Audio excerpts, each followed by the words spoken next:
Ar verta investuoti į kompanijos, kurių akcijos ką tik krito vertė? Tik jeigu pasitikite 42 Wall Street'o profesionalais, kurių vienai iš tų kompanijų prognozuoja didelį 82,8% augimo potencialą. Šiame video apžvelgsime, kas vyksta rinkoje ir toliau pažiūrėsime 4 labiausiai vertė judėjusios kompanijas ir ką joms jų kainų augimui prognozuoja žinomiausi Wall Street'o analitikai artimiausiams 12 mėnesių ir kokį šios akcijos turi augimo potencialą artimiausiems metams. Tai žiūrėkite video iki galo, jeigu domitės investavimo tema, jeigu žvalgotės investavimo idėjų, įžvalgų ar norite susikurti papildomų pajamų šaltinį iš investicijų ir ypatingai jeigu užsukate į šį kanalą pirmą kartą, spustelkite subscribe mygtuką ir ant varpelio ir kaip padėka jums už tai su šiuo QR kodu ir nuoroda prašymą galite pasinagrinėti mano asmeninį dividendinį portfelį, kurio pernai vidutinė mėnesinė išmoka buvo kiek virš 1000 eurų per mėnesį. Tai ačiū Jums ir pradedam.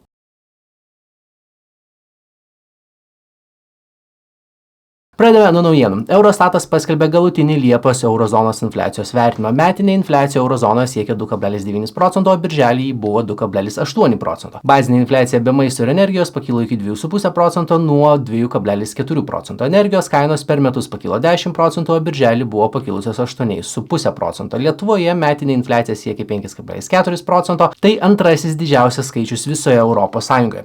ING vyriausiasis ekonomistas Brett Kolgin teigia, kad artimiausiai mėnesiais infliacija turi daug erdvės kilti toliau, o rugpjūčio skaičius gali būti gerokai didesnis nei Liepos 2,9%. Antra naujiena, Vokietijos draudimo bendrovė Munich Re paskelbė perkanti kibernetinio draudimo bendrovę AdBay. AdBay pernai surinktos draudimo įmokos siekia $287 milijonus, taigi mokama maždaug dvigubai daugiau negu metinės įmokos. Prieš 5 metus privačių investuotojų raunde AdBay buvo vertinama $1,35 milijardo, taigi dabartinė kaina yra 57% mažesnė. Munich Re kibernetinio draudimo įmokos pernai siekia $1,7 milijardo. Barclays analitikas Ivan Bochmat laikosi buy reitingo ir pakėlė Munich Re tikslinę kainą nuo 554 iki 591 eurų. Trečia naujiena, Jungtinių valstijų iždo departamentas paskelbė, kad supirks atgal daugiau savo pačios skolos. Valstybė skolinasi išleisdama obligacijas, tai yra skolos raštelius, kuriuos investuotojai paskui perparduoda vieni kitiems biržoje. Dabar iždo departamentas pats ateina į tą pačią biržą ir tuos raštelius superka atgal, nelaukdamas grąžinimo termino. Vienai tokiai operacijai skiriama suma didinama nuo 2 iki 4 milijardų dolerių. To reikia todėl, kad ilgo termino raštelių rinkoje susikaupia per daug, pirkėjų jiems mažiau, o už tokią skolą valstybė priversta mokėti didesnės palūkanas. 30 metų obligacijų pajamingumas 5,19%. Per parą buvo uždarytos pardavimo pozicijos už maždaug 1,29 milijardus dolerių, o bitkoino kaina pakilo daugiau nei 5% ir viršė $69,000. OnePoint BFG Wealth Partneris vyriausysis investicijų vadovas Peter Boockvar aiškina taip. Tai nėra skolos mažinimas, o tik jos grąžinimo terminų perliuojimas. Ketvirta naujiena, Jungtinių valstijų vertybinių popierių ir biržų komisija pasiūlė naujo kriptovaliutų reguliavimą. Pirmoji išimtis leidžia surinkti iki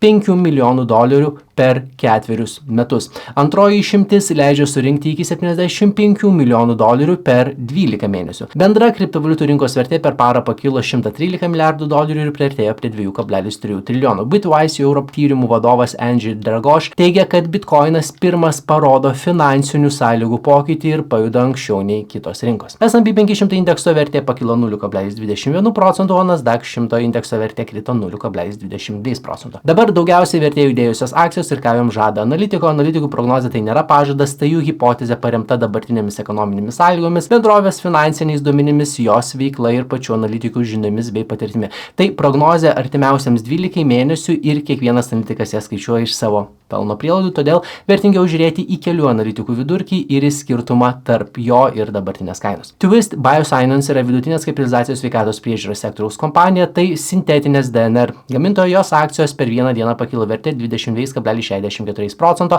nes bendrovė pakėlė metinių pajamų prognozę iki $457 milijonų ir paskelbė $300 milijonų akcijų emisiją. Piper Sandler analitikas David Westenberg suteikė buy reitingą su $115 tikslinę kainą, vidutinė 11 11. Analitikų kaina patimiausiams 12 mėnesių prognozė yra $105.30, tai yra 26% mažiau už dabartinę akcijos kainą. Kitos vidutinės kapitalizacijos technologijų sektoriaus puslinkių gamybos ir įrangos komponentų tiekėjos Ultra Clean Holdings akcijos per vieną dieną krito vertė 8,32%, nes viso puslinkių sektoriaus akcijos buvo parduodamas, kai 30 metų Jungtinių valstijų obligacijų pajamingumas pasiekė aukščiausią lygį per 19 metų. TD Cowen analitikas Krish Sankar suteikė buy reitingą su $130 tikslinė kaina, vidutinė 5 analitikų kaina siekia $137, tai yra 82,6% daugiau nei dabartinė akcijos kaina. Hims & Hers Health yra vidutinės kapitalizacijos sveikatos priežiūros sektoriaus kompanija, tai telemedicinos platformos operatorė, jos akcijos per vieną dieną pakilo vertė 13,51%, nes bendrovė antro ketvirčio pajamas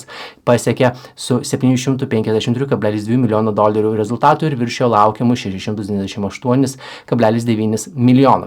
Needham & Company analitikas Ray McDonald suteikė jai buy reitingą su $42 tikslinė kaina, vidutinė 15 analitikų kaina siekia $31.15, tai yra 0,2% daugiau už dabartinę akcijos kainą. Kitos vidutinės kapitalizacijos pramonės sektoriaus gynybos ir kosmoso technologijų kūrėjas Voyager Technologies akcijos per vieną dieną krito vertė 8,03%, nes buvo atskleista, kad bendrovės prezidentas Matthew James Kuta pagal iš anksto suplanuotą programą pardavė beveik 200,000 akcijų už $8,6 milijono.